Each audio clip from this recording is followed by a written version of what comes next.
Hello everyone សួស្តីអ្នកទាំងអស់គ្នាថ្ងៃនេះយើងនឹងបន្តសិក្សាពីអត្ថបទកសែតរបស់យើងទី2ពីមុនយើងបានរៀនតាក់ទងជាមួយអត្ថបទកសែតខ្ញុំបានរើសយកចេញមកពីខ្មែរថាមហើយអត្ថបទកសែតមួយទៀតនេះគឺយើងនឹងរៀនបាទ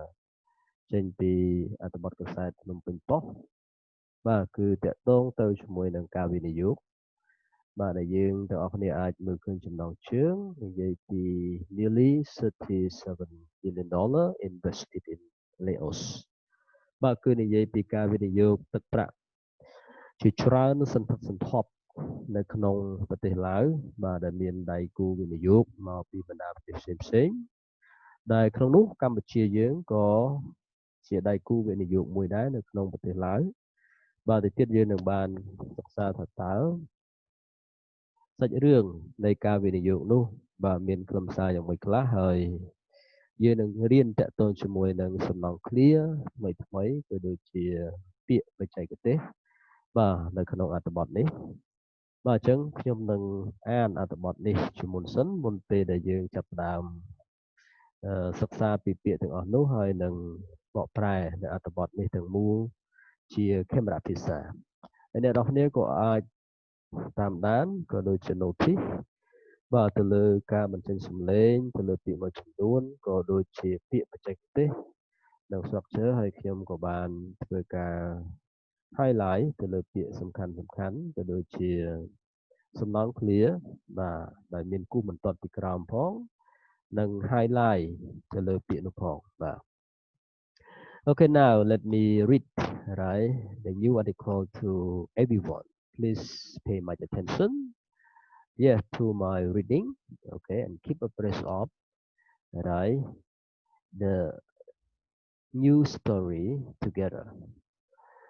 Nearly $37 billion invested in Laos. The Laos government have approved more than 6,000 investment projects with combined funding of nearly $37 billion since the introduction of the market-oriented economy in the 1980s. The Ministry of Planning and Investment is in charge of public and private investment administration. Unveiled the latest figures recently, which showed that between 1989 and last year, the total number of investment projects was 6,144, with an overall investment value of around $36 billion. The investment began to encourage private investment in the mid-1980s, and after introducing its opening up policy, which allowed the private sector to play a greater role in driving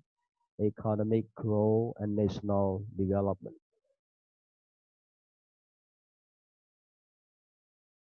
Right? Statistics posted on the ministry website show that of the total number of investment projects, 2,621 projects were funded by Leo entity with a value of $13 billion, whilst the rest were funded by foreign countries. China is the top foreign investor with a total of 862 projects, with a combined investment value of $10 billion. Thailand and Vietnam were named the second and third largest foreign investor, with investment value of $4.7 billion and $3.9 billion respectively. Among the other top foreign investors from 1989 to 2019 were South Korea, France, the US, Japan, Malaysia, Australia, Cambodia ranked 23rd at 11 projects with investment value of 8 million, right? Around 8 million, yes. And 36, right? 363,000 and $324. The most popular investment sector among both local and foreign companies from 1989 to 2019 was electricity generation, which attracted investment of about 14 billion dollar and was the largest investment sector. The second sector attracting a significant amount of loans and foreign funding during this period was mining, with a total investment of $7.5 billion. Another sector attracting high level of investment was services, agriculture industry, and handicraft. It is the government policy to further promote private investment in the coming year. One of the steps taken by the government to encourage more investment is to improve the business climate and make it easier for businesses to invest and operate in Laos. To make it easier for companies to start a business, the government has issued a list of control businesses in which enterprises must seek permission to engage. Types of business that are not included in the control business list can be carried out without restriction.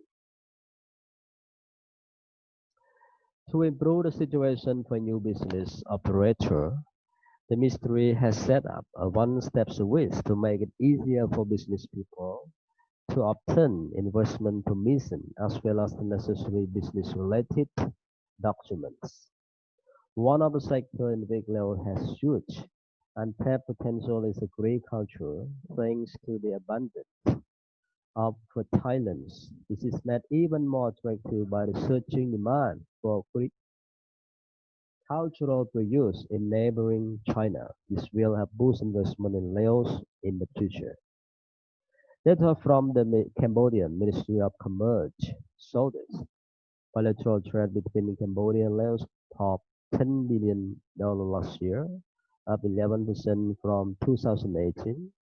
and the kingdom exported $2.45 million, up to 66% year on year, and imported $7.60 million, up 349%. Data from the Cambodian Ministry of Tourism shows that Laos is the kingdom for largest source of tourists, with 36,000 and 363,951 Laotians traveling to Cambodia last year, down 14.6% year on year. អូខេអញ្ចឹងអ្នកនរគ្នាបានស្ដាប់ពីការអាននៃអត្ថបទខ្សែនេះឥឡូវយើងចាប់ផ្ដើមមើលទៅលើពាក្យបាទដែលតើតើជាមួយនឹងអត្ថបទទាំងអស់ហ្នឹងមុនពេលដែលយើងចាប់ផ្ដើមបកប្រែនៅឃ្លាទាំងមូលបាទទី1គឺ approve បាទ approve នេះយើងអាចទៅ say approve something ក៏បាន approve of something ក៏បានពាក្យ approve នេះ noun របស់វា approval មានន័យថាយល់ព្រមបាទអនុម័តបាទ approve something អនុម័តទៅលើអ្វីមួយយល់ព្រមទៅលើអ្វីមួយlike the court approve the sale of the property Number 2 funding គឺមានន័យថាការផ្ដល់ជាមូលនិធិឬក៏ការផ្ដល់ជាលក្ខណៈជំនួយដូចជាយើងនិយាយថា government funding for university ការផ្ដល់មូលនិធិបាទរបស់រដ្ឋាភិបាលចំពោះសាកលវិទ្យាល័យ Number 3 the word invest វិនិយោគ like we said invest something in something វិនិយោគអ្វីមួយទៅក្នុងអ្វីមួយផ្សេងទៀតបាទដូចជាយើងវិនិយោគលុយទៅបាទក្នុងការប្រើប្រាស់ដូចជាសំណង់ឬក៏ការសាងសង់ឬក៏សេវាកម្មផ្សេងៗឬក៏យើងវិនិយោគលុយទៅលើការអប់រំអូខេបើយើងមើលសំណង់គ្នានេះដូចជាពី invested all her money in share okay and we can use the word make investment in something បើយើងចង់ប្រើពី invest ជា noun យើងប្រើជា investment ហើយមាន collocation word មានន័យថាពាក្យដែលជាកន្សោមរបស់វាដែលយើងគួរចាំដូចជាពាក្យ long term short term big risky private public investment អូខេបាទហើយអ្នកវិនិយោគគឺគេប្រើពាក្យ investor ឬយើងហៅថាវិនិយោគិនបាទ word unveil មានន័យថាលាតត្រដាងអ្វីមួយ unveil something ដូចជាយើងលាតត្រដាងអ្វីមួយបង្ហាញអ្វីមួយបាទគឺស្តៀងនឹងពាក្យ show ដែរ For example, we say that the Chairman unveiled plans for a 100 million pound stadium គាត់ថា unveil នេះជាការបង្ហាញនៅកលិតតាងឬក៏បង្កើតបាទទៅលើអ្វីមួយដែលថ្មីដែលគេនិយាយថា the Chairman unveil plan មានន័យថាបង្កើតឬក៏បង្ហាញពីផែនការថ្មីបើយើងអាចប្រើ unveil ជាមួយពាក្យ plan ពាក្យ policy ឬក៏ពាក្យ proposal number 4 encourage somebody to do something លើកទឹកចិត្តនរណាម្នាក់ឲ្យធ្វើអ្វីមួយ now number encourage like encouragement បាទហើយ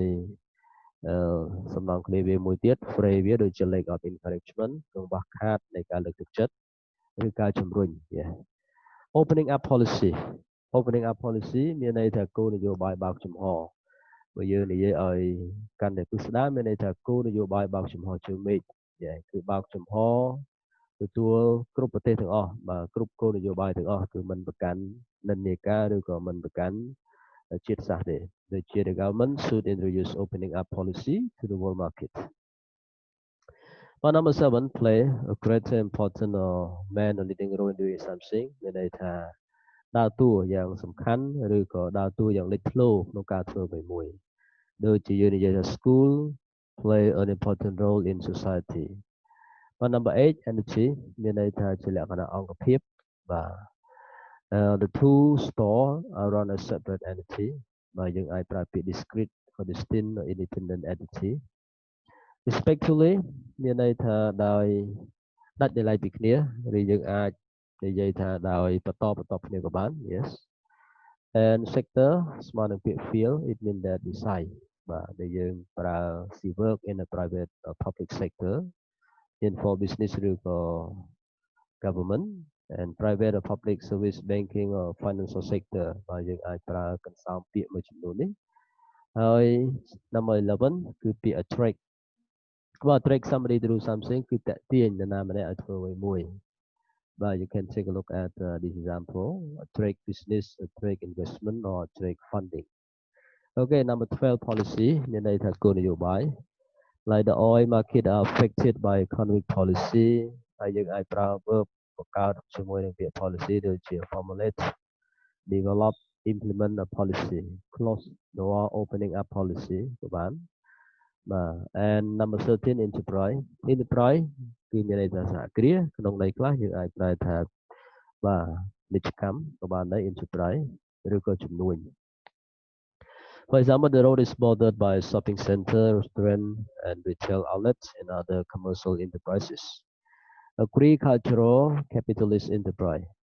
But number 14 restriction គឺការរឹតបន្តឹងដូចជាការរឹតបន្តឹងទៅលើអ្វីមួយយើងអាចនិយាយថា restriction on something. Number 15 the word untapped នេះមានន័យថាដែលមិនទាន់ប្រើប្រាស់ដូចជាយើងនិយាយថា the country forest are largely untapped resources បាទឧទាហរណ៍ថាព្រៃឈើគឺជាប្រភពធនធានយ៉ាងធំដែលមិនទាន់ត្រូវបានគេប្រើប្រាស់មានន័យថាមិនទាន់យកមកប្រើប្រាស់ឬក៏ចម្រាញ់វាយើងនឹងពាក្យ original ដែរ untapped asset untapped resources ឬក៏ untapped market untapped talent number 16 one stop service មានន័យថាសេវាកម្មបាទដែលឈប់តែមួយអានឹងគឺយើងបកតាមពាក្យប៉ុន្តែបើយើងបកឲ្យត្រូវទៅតាមន័យរបស់វាគឺសំដៅទៅលើច្រកចេញចូលតែមួយបាទវាស្តីនឹងពាក្យ one window service ឬក៏ one stop service we offer our customer one stop banking services investment advice 17 take a step to do something បាទ step ជំហានប៉ុន្តែនៅក្នុងនេះយើងអាចបកក្នុងន័យមួយទៀត take a step to do something មានន័យថាចាត់វិធានការក្នុងការធ្វើអ្វីមួយ and number 18 searching ដែលមានការកើនឡើង is similar to the word increasing like searching demand ឬក៏ searching need. Okay, number 19 trade similar to the word business commerce or enterprise. Yeah, we can say trade in something អាជីវកម្មក្នុងផ្នែកអ្វីមួយឬក្នុងអ្វីមួយ like the policy is intended to increase trade between India and Southeast Asia, a global, international, regional, bilateral, multilateral free trade. Okay, I think that's all for this word. បាទគឺយើងមានពាក្យប៉ុណ្ណឹងហើយឥឡូវនេះយើងចូលមកនេះរបស់យើងវិញគឺបាទគឺ មកអត្ថបទខ្សែរបស់យើងវិញគឺយើងចាប់ផ្ដើមបកប្រែទាំងអស់គ្នាបន្ទាប់ពីយើងបានចេះពាក្យទាំងអស់នេះហើយបើជា key term ហើយ structure ឥឡូវយើងចូលមកក្នុងអត្ថបទខ្សែនេះវិញបាទទី1គឺចំណងជើង nearly 37 billion dollar invested in Laos មានន័យថាទឹកប្រាក់ដែលមានចំនួនស្ទើរតែ37កោដលានដុល្លារដែលត្រូវបានវិនិយោគនៅក្នុងប្រទេសឡាវបាទ37កោដគឺវាស្មើនឹង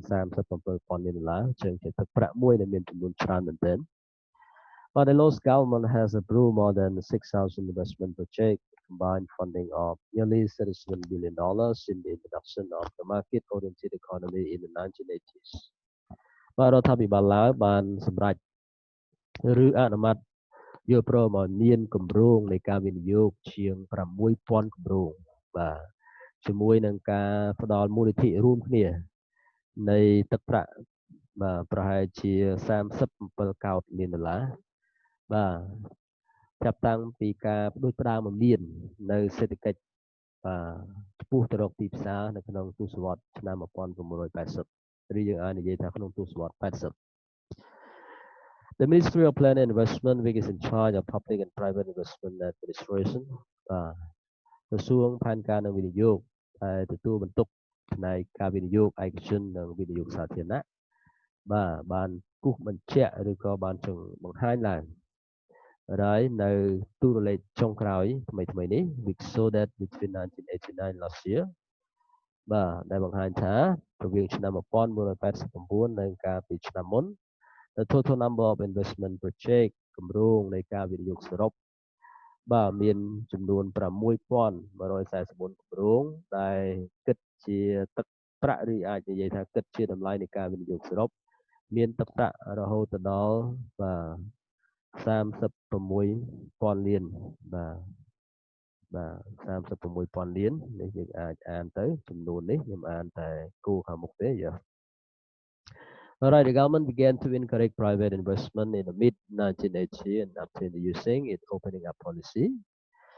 រដ្ឋាភិបាលក៏បានចាប់ផ្ដើមឲ្យមានការវិនិយោគឯកជនមានន័យថាលើកទឹកចិត្តឲ្យមានការវិនិយោគឯកជននៅពាក់កណ្ដាលទសវត្សរ៍80បន្ទាប់ពីការផ្ដួចផ្ដើមឲ្យមានគោលនយោបាយបើកចំហជើងមេឃwhich allow the private sector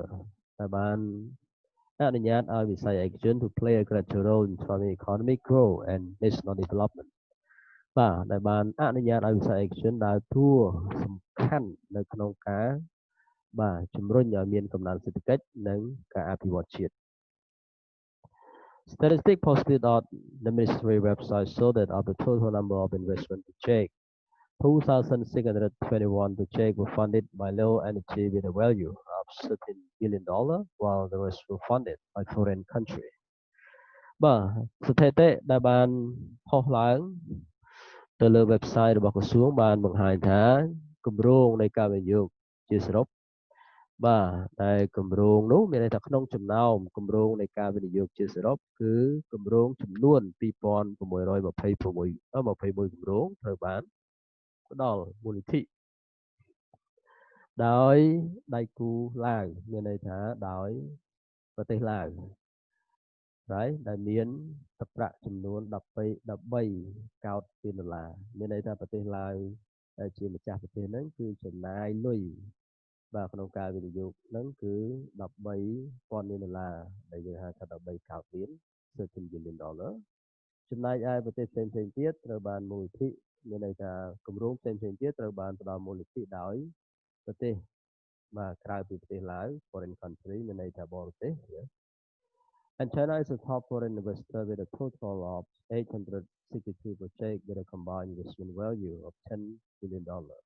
បាទប្រទេសចិនគឺជាអ្នកវិនិយោគបរទេសធំជាងគេដែលមាន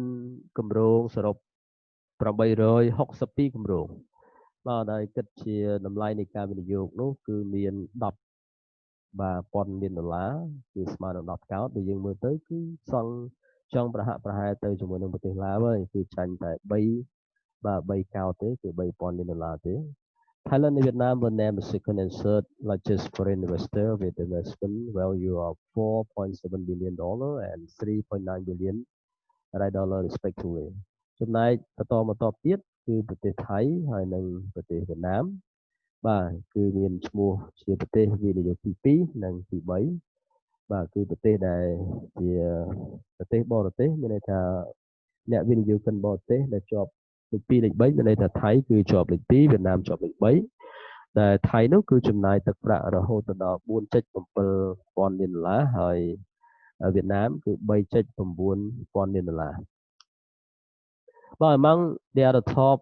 10 foreign investors from 1982 to 2019 were South Korea, France, US, Japan, Malaysia, and Australia. Cambodia ranked 23rd and a project with investment value of around $8 million. Yeah. នៅក្នុងចំណោមវិនិយោគិនបរទេសទាំង10ហ្នឹងចាប់ពីឆ្នាំ1989ដល់ឆ្នាំ2019មានដូចជាកូរ៉េខាងត្បូងប្រទេសបារាំងសហរដ្ឋអាមេរិកជប៉ុនបាទម៉ាឡេស៊ីអូស្ត្រាលីហើយកម្ពុជាគឺជាប់ចំណាត់ថ្នាក់លេខរៀងទី23បាទគឺវិនិយោគចំនួន11គម្រោងដែលមានតម្លៃកិច្ចទឹកប្រាក់មាន8លានបាទ363,324 លានដុល្លារ yes and the most popular investment sector ហើយវិស័យវិនិយោគបាទដែលលេចធ្លោជាងគេឬក៏មានប្រជាប្រិយជាងគេ among both Laos and foreign company បាទនៅក្នុងក្រុមហ៊ុនបរទេសនិងក្រុមហ៊ុនប្រទេសឡាវទាំងពីរនេះចាប់ពីឆ្នាំ from 1989 to 2019 ពីឆ្នាំ1989មកដល់ឆ្នាំ2019នេះគឺ electricity generation គឺការបង្កើនអគ្គិសនីបាទមានន័យថាវិស័យដែលលេចធ្លោចម្បងជាងគេហ្នឹងយើងអាចថាវិស័យដែលគេវិនិយោគដំបូងឬក៏មុនគេបង្អស់ជាអាទិភាពហ្នឹងគឺការបង្កើតអគ្គិសនី Big attracted investment of about $14 billion and was the largest investment sector ដែលវាមានការតាក់ទាញឲ្យមានការវិនិយោគប្រហែលជាទឹកប្រាក់ 14,000 លានដុល្លារគឺជាវិស័យនៃការវិនិយោគធំជាងគេបាទដែលយើងបាននិយាយខាងដើមទៅ The second sector attracted a significant amount of Lao and foreign funding during the period was mining បាទវិស័យទី2ដែលតាក់ទាញបាទចំនួនជាដុំកំភួននៃការផ្ដល់មូលនិធិទាំងប្រទេសឡាវនិងបរទេសនៅក្នុងអំឡុងពេលនេះគឺវិស័យរ៉ែដែលមានទឹកប្រាក់សរុបរហូតដល់ 7.5 ពាន់លានដុល្លារហើយវិស័យផ្សេងៗទៀតដែល attracting high level of investment មានដូចជាសេវាកម្មបាទកសិកម្មឧស្សាហកម្មនិងសិប្បកម្ម It is government policy to further promote private investment in the coming year បាទហើយគោលនយោបាយរបស់រដ្ឋាភិបាលក្នុងការលើកកម្ពស់ឲ្យមានការវិនិយោគឯកជនជាបន្តទៀតទៅឆ្នាំខាងមុខទៀត One of the steps taken by the government to encourage more investment is to improve the business climate and make it easy for businesses to invest and operate in Laos បាទនៅក្នុងចំណោមវិធានការនៃវិធានការទាំងឡាយដែលត្រូវបានបាទធ្វើឡើងដោយរដ្ឋាភិបាលក្នុងការលើកកម្ពស់ឬក្នុងការជំរុញឲ្យមានការវិនិយោគកាន់តែច្រើនគឺធ្វើឲ្យមានបរិយាកាសវិនិយោគបាទឬក៏ជំនួញកាន់តែល្អប្រសើរនិងធ្វើឲ្យកាន់តែងាយស្រួលសម្រាប់បាទក្រុមហ៊ុនទាំងឡាយក្នុងការវិនិយោគនិងប្រតិបត្តិការនៅក្នុងប្រទេសឡាវBut to make it easy for companies to start a business, the government has issued a list of control businesses in which enterprise must seek permission to engage. បាទដើម្បីធ្វើឲ្យកាន់តែងាយស្រួលក្រុមហ៊ុនមានន័យថាដើម្បីធ្វើឲ្យកាន់តែងាយស្រួលសម្រាប់ក្រុមហ៊ុនក្នុងការបង្កើតអាជីវកម្មរដ្ឋាភិបាលបានចេញនៅបញ្ជីបាទនៃអាជីវកម្មដែលឬក៏ក្រុមហ៊ុនដែលត្រូវបានគ្រប់គ្រងដែលក្នុងនោះគឺសហគ្រាសទាំងឡាយត្រូវតែស្វែងរកការអនុញ្ញាតដើម្បីចូលរួមមានន័យថាត្រូវតែស្វែងរកការឲ្យមានការអនុញ្ញាតដើម្បីអាចចូលរួមក្នុងការវិនិយោគនឹងបានBut type of business that are not included in the control business list can be carried out without restriction ប្រភេទអាជីវកម្មដែលមិនរួមបញ្ចូលនៅក្នុងបញ្ជីអាជីវកម្មដែលមិនត្រូវបានគ្រប់គ្រងនោះអាចត្រូវបានគេចាប់ផ្ដើមដោយមិនចាំបាច់មានការរឹតបន្តឹងTo improve the situation for new business operator, the ministry has set up a one-step service to make it easier for business people to obtain investment permission as well as the necessary business-related documents. ដើម្បីធ្វើឲ្យស្ថានភាពកាន់តែល្អប្រសើរចំពោះប្រតិបត្តិករ បាទអាជីវកម្មថ្មីក្រសួងបានបង្កើតឲ្យមានច្រកចេញចូលតែមួយដើម្បីធ្វើឲ្យការងារស្រួលសម្រាប់បាទអ្នករកស៊ីក្នុងការទទួលបាននៅការអនុញ្ញាតក្នុងការវិនិយោគក៏ដូចជាឯកសារផ្សេងៗដែលពាក់ព័ន្ធទៅនឹងការវិនិយោគឬក៏ការរកស៊ីឬក៏ការធ្វើអាជីវកម្ម One of the sector in which knows has huge untapped potential is agriculture thanks to the abundance of the Thailand បាទនៅក្នុងចំណោមវិស័យទាំងឡាយនៅក្នុងនោះដែលប្រទេសឡាវមានធំជាងគេនោះគឺសក្តានុពលដែលមិនទាន់យកនោះគឺវិស័យកសិកម្មដោយសារតែដីបាទដែលអំណោយផលឬក៏មានជីជាតិជាច្រើន This is made even more attractive by the surging demand for agricultural produce in neighboring China, which will have both investment and loss in the future. ប្រការនេះវានឹងធ្វើឲ្យមានសកម្មភាពវានឹងធ្វើឲ្យកាន់តែមានការចាប់អារម្មណ៍កាន់តែច្រើនបាទដែលមានតម្រូវការកើនឡើងចំពោះផលិតផលកសិកម្មនៅក្នុងប្រទេសជិតខាងគឺប្រទេសចិនហើយវាក៏នឹងជំរុញឲ្យមានការវិនិយោគកាន់តែខ្លាំងនៅក្នុងប្រទេសឡាវនៅពេលអនាគត But data from the Cambodian Ministry of Commerce show that bilateral between Cambodia and Laos topped $10 million last year. បាទទិន្នន័យដែលទទួលបានពីក្រសួងពាណិជ្ជកម្មកម្ពុជាបានបង្ហាញថាពាណិជ្ជកម្មទ្វេភាគីរវាងកម្ពុជានិងឡាវគឺកើនឡើងបាទ$10 លានកាលពីឆ្នាំមុនគឺឡើង11%ពីឆ្នាំ2018ហើយបរិយាកាសមួយនេះនាំចេញនៅចំនួនជាទឹកប្រាក់$2.45 លានកើនឡើង66%បាទពីមួយឆ្នាំទៅមួយឆ្នាំ and imported ហើយក៏នាំចូល$7.60 លានបាទគឺកើនឡើងរហូតដល់349%ហើយទិន្នន័យ from the Cambodian Ministry of Tourism វិញមានន័យថាពីក្រសួងពាណិជ្ជកម្មកម្ពុជាក៏បានបង្ហាញថាប្រទេសឡាវ is a kingdom for like a source of tourists គឺជាបាទប្រភពធំទី4របស់ប្រជាជនកម្ពុជាគឺជាប្រភពនៃភ្ញៀវទេសចរដែលមានជនជាតិឡាវចំនួនបាទ360,000 នាក់3,951ដែលធ្វើដំណើរមកកាន់ប្រទេសកម្ពុជាកាលពីឆ្នាំមុនហើយក៏មានការធ្លាក់ចុះ14.6% បាទពីមួយឆ្នាំទៅមួយឆ្នាំអូខេអញ្ចឹងនៅក្នុងនេះអ្នកនរគ្នាបានជួលពីអត្ថបទភាសានេះខ្លឹមសារគឺរាជការបកប្រែហើយនឹងការសិក្សាទៅលើពាក្យបច្ចេកទេសនិងស្រាក់ជើថ្មីហើយសង្ឃឹមថាយើងនឹងមានវីដេអូសិក្សាចំពោះការបកប្រែនេះបន្តទៀតហើយសូមឲ្យអ្នកនរគ្នាជួយ Subscribe ទៅលើវីដេអូនេះបើចង់ទទួលបាននៅអត្ថបទបកប្រែក៏ដូចជាសិក្សាពាក្យថ្មីបន្តទៅថ្ងៃក្រោយទៀត So thanks for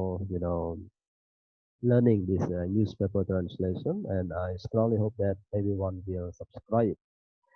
right and I will try to make new video for you guys especially for newspaper translation. Thank you.